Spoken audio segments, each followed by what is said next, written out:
We had just mentioned St. Paul calling their snow emergency starts at 9 o'clock tonight. Minneapolis, just within the past minute or two, also called a snow emergency. So again, starts tonight there. And you can certainly see why, Pauline. The roads are a disaster. Yeah, I have counted, I think, at least 40 issues out on the metro right now, and that's a state steady. Pretty much all morning long. Let's take you out onto the roads right here. So this is the ramp in Edina. This is the ramp to 100. You see a whole pile of cars stuck right there. Actually, it was very funny because there was a pickup truck that pulled up thinking it was going to pull out that semi-cab out of the way. Nope. No. A for effort for that one. A for effort. It's not that kind of morning. Don't waste your energy on that one. So kind. Yeah. But no. And then this stretch of Woodbury as well. This is the ramp to Valley Creek Road here. So this stretch has seen so many issues this morning. We saw a snowplow get stuck, needed a tow. We saw a semi got stuck, needed a tow. That's out of the way. That's Duncan, by the way. So the donuts are on the way. Very slow going though.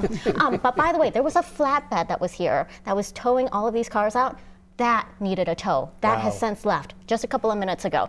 And that is the type of morning that we're having right now. And again, this is another issue here in Woodbury too, 494. You see that jackknife semi. I want to take you up to Monticello as well. This is going out of town here, so 94 westbound. But you see that jackknife semi and you look under the bridge, there's several incidents along that stretch right there. So this is far reaching across the metro, across the state here. If there's anything, any kind of rhyme or reason, I would say look to the outskirts area. So that 94 stretch out of town going into town through Maple Grove and Rogers, maybe that stretch of 94 from Wisconsin to St. Paul and back and forth again, maybe that stretch from 169 down in Shakopee up into the metro. Those areas where there really isn't anything tall, buildings or anything like that to block the wind. It's that blowing snow that just makes things so much worse out there.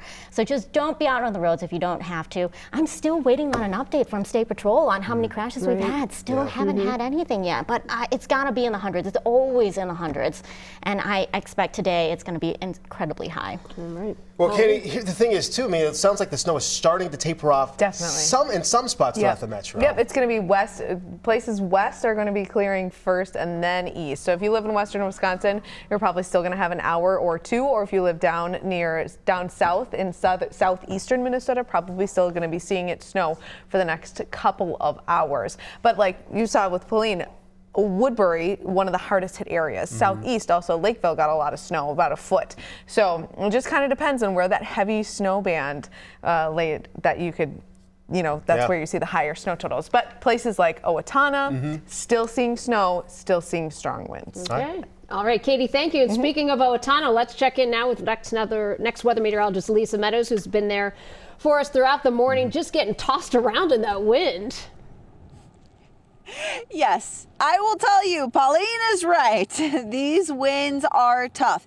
The snow here, up to my knees, that's not how much snow we got. We got about 8-9 inches of snow in Owatonna. This is not from a snowplow pushing it up here. This is from the wind. It's a snow drift. We have a building behind us, but we have a clearing off to our side. And so that's allowed all of this snow to be pushed and kind of drifted up here. Also noticing those winds. The flagpole's been whipping here behind me, and we've had wind gusts out of the north. Now, the strongest wind gusts we've had in Owatonna, about 7:30 this morning, 49 miles per hour. And then you put that snow falling with that leads to those whiteout conditions, and that is why we have the blizzard warning that is in place. We're still looking at sustained winds, about 25 miles per hour. Latest wind gusts have about 46 miles per hour. So still very strong, and we are still noticing the snowfall. Now, the snow falling itself is actually starting to lighten up at least a little bit. We still have some snow, though, here in Owatonna. But again, it's these winds that even when the snow does diminish and we're done with the snowfall here in Owatonna, and even though this is a heavier and wet snow, I'm noticing that the winds are strong enough that the top layer of this is definitely still blowing around. And when it does so, you can see what it ends up giving us, and you can see these whiteout conditions that are in place here behind me. And as Katie was saying, these winds are going to be tough all the way until we go throughout the afternoon. So that's why, even though the snow is going to shut off here within an hour or so, the National Weather Service keeps that blizzard warning in place until 3 p.m. unless they feel the need to cut it off, because you're still looking at these whiteout conditions, which obviously are tough to drive in, or this drifting snow as well. Certainly is tough to drive in. Lisa, we appreciate the effort that you've given us along with your photojournalist, Ben Harper. You guys stay safe down in Owatonna, but we appreciate it. Thank you, guys.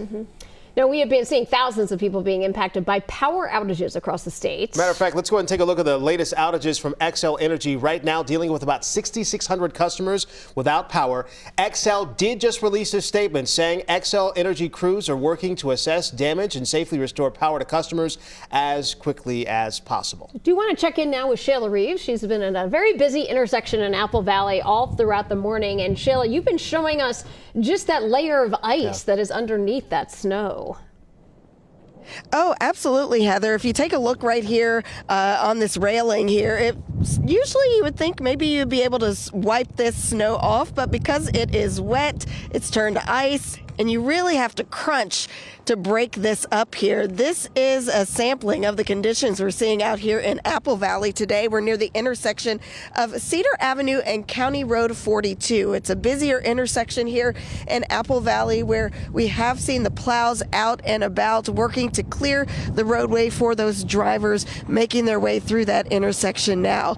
We traveled here this morning during the early morning hours from downtown Minneapolis, where at that time we were slowing our speed to about 28 miles per hour when the speed limit posted was 55 miles per hour.